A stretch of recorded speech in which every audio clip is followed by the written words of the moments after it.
Hey everyone, welcome to our second full week of classes. This week we're dealing a little bit more with ethos, pathos, and logos. Some things that might just help you in reading narratives later or understanding TV and commentaries better. It's just a really great time to start looking at it because it's such an important part of how our society functions ideally. So, the first thing we have to do is talk about what do we mean by logos, because there's sort of stages of logos, which I've talked about. So let's look at our first reading. In Plato, it's really important you start to see how different it is from the Tao and from the Khalil Gibran, because Khalil Gibran and the Tao are using rhetorical traditions that call for things like parallelism, which means if you're reading Khalil Gibran, he makes an argument about what love is, and then he gives you a beautiful image to help you understand that argument, and then he gives you another beautiful image in case you didn't understand the first image, and then he gives you a third in case you didn't understand the first two. So that's parallel, right? You're making the same argument over and over. Some people might call it circular, but the Tao is more circular in its arguments keep going in circles. Right, the Tao is this nameless uncarved block. If you give into it, everything will fall into order, right? Everything is okay. All these arguments are happening over and over again, not in parallel. They're almost the same argument all the time. And so that's more of a circular logic, which is very, very common in things like Eastern philosophy and narratives from, First Nations peoples are often circular. In Western philosophy, and I don't know exactly the date it started, I kind of place it here with Plato and Socrates, but we started to move to this sort of analytical framework of we make an argument, then we break that argument into pieces, and we prove the pieces. And so you could see that in, for example, here we're talking about Plato's Book 2 of Plato's Republic, where Socrates is arguing about which box justice fits in. And he gets Adichie and Glaucon to agree that for them, justice fits in this third box, this box where people do it, but they hate doing it, right? And there's a lot of virtues in there, and justice is one of them. And when he goes to explain why is justice in that box, Glaucon and Adichie make these kinds of arguments. So you could see at the sort of top level up here, we could call that a thesis. Because if we were going to write a paper, right, this would be the argument we're making, period. And we're going to break this, why does it fit in these boxes, into smaller pieces. And so if we're writing a really long paper, these two blue boxes here would be considered like subheaders, because all of these would be like paragraphs under the subheaders, right? In most cases in college, until you get to higher levels, like 300 or 400, you're not going to really write subheaders. In my 102, we do subheaders at the very, very, very end, just to show how it all works. But for the most part, you're not going to be using subheaders because you're working with something, this kind of argument, this depth of argument. That isn't to say that you won't be using subheaders. It's more just like talk to your teachers, talk to your professors to make sure you understand what they want. But it's just important you start to see that this is the relationship. Because in high school, you were taught your thesis says your three arguments, but you're noticing here, we're not repeating any arguments, right? That's repetitive, that's circular or parallel, and we don't want to do that. We want to do something different. So we want to take a thesis and then break that thesis apart and prove the parts. So if justice fits in the third box, why? Well, in a big argument, it's because if you don't have consequences, there is no justice, and they prove that through people like Gyges. He puts on a magic ring, he goes invisible, no consequences when you're invisible, and he does heinous things. Or the perfectly just and unjust man, it's like the perfectly unjust man never faces any consequences, whereas the just man always faces consequences. So who do you want to be? These are very common sort of arguments. The second big argument there is that even if there are consequences, you can gain them. They say things like, well, you just buy off the gods with sacrifices, and you're rich because you're unjust, so it's not a problem. And we can use our advantages of being unjust to make up for our disadvantages, like buying our way into heaven. So it might be best if we inverted these two logically, because this is a bigger argument and this is a smaller argument of the bigger argument. So we might want to we can use our advantages to make up for our limitations. It's a big, broad statement. And then as an example of that, we can buy our way into heaven.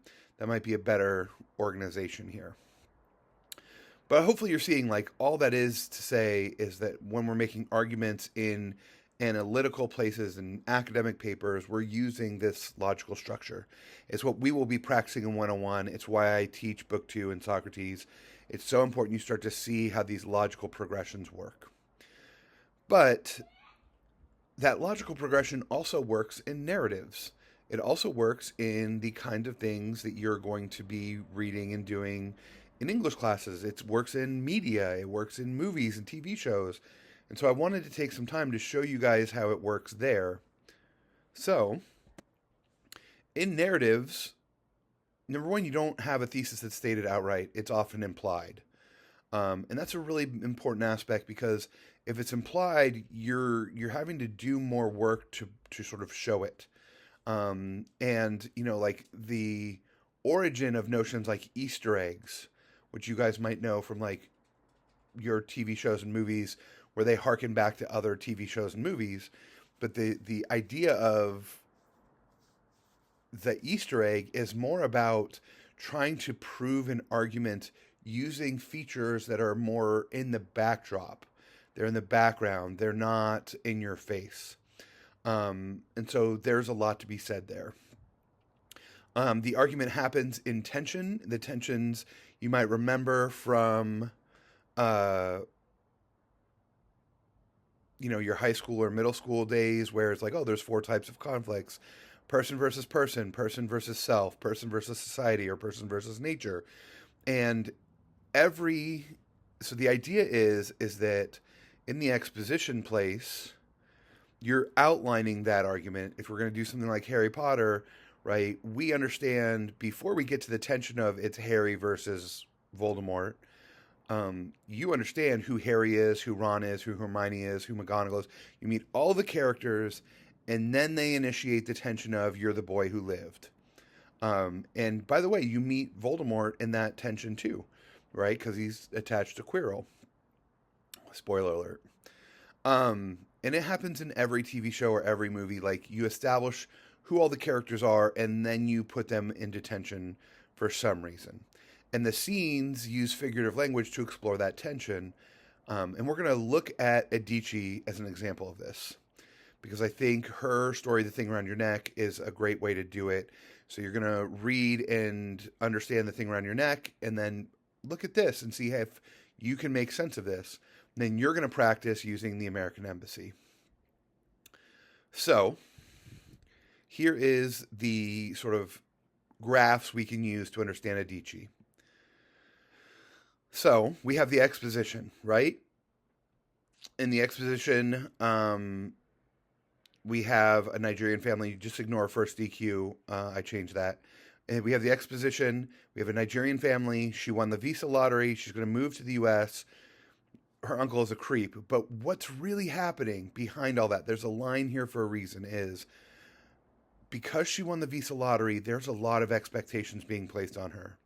Her friends expect X. Her family expects cars, expensive jewelry, money. And then she gets to America, and her uncle expects inappropriate things from her. And we now have this tension between what she is expected, what is expected of her, and what she's reasonably able to provide. Right? Like, it's unreasonable to ask an immigrant coming to America who's working minimum wage jobs to provide designer cars or designer handbags and perfumes and, all these other things, because they generally are barely making it. So we can start to see how before she even leaves Nigeria, in the second sentence, the you character, who we know is this Akuna, a female, just because of how she's being responded to in that cultural society, there are expectations being placed by everyone on Akuna. And so we can start to see how those expectations rise, right? So in the first place, right here, she like goes to work, and what do they say? All immigrants work great. And then you have this cook who's like cheating on her, or propositioning her and protecting her as if she can't protect herself. Um, and then the next scene you see, like the next paragraph is she can't write home because she's so afraid of not living up to their expectations that it's a struggle for her. And then we meet the guy, and I could say so much about this guy. I love when we have in-person classes to talk about him and all of the expectation he places. But he expects her to date him. That's why he sort of stalks her like a creep.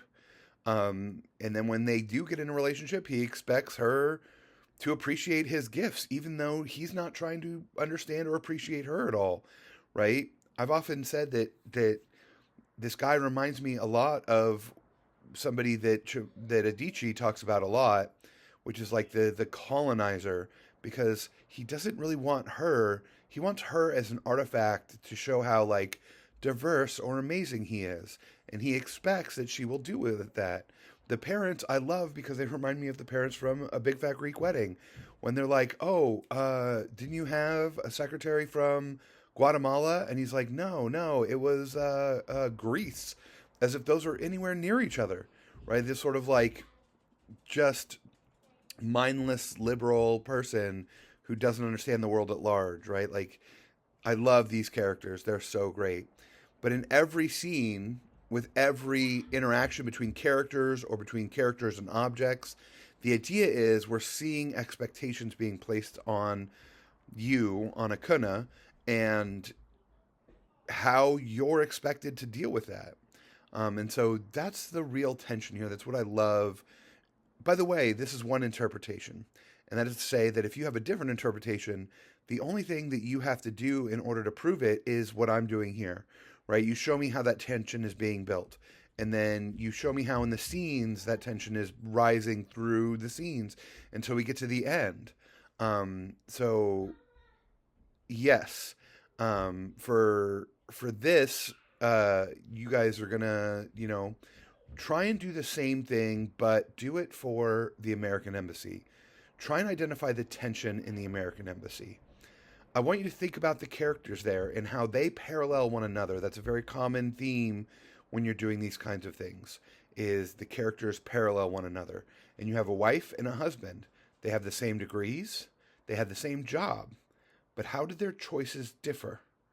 How did their choices throughout the story differ? Trigger warning, I'll put this also in your assignment for the week. There is the death of a child in that story. It is very sad. But it's the response to that death that really sort of makes you wonder, makes you think. If you guys have any other questions, please feel to reach out. We have Discord up and running. We have emails. I'm already talking to some of you on Discord through private chats. If you guys want to have more conversations about these books, please use Discord. Just throw questions out into the big text chats if you're not understanding something, or if you want to get more perspective on something. That's what it's for. If you have anything else you need from me, just reach out. Otherwise, I hope you enjoyed the stories this week. I chose them because I loved them in my bachelor's degree work. I love this author. So yeah, I hope you enjoyed.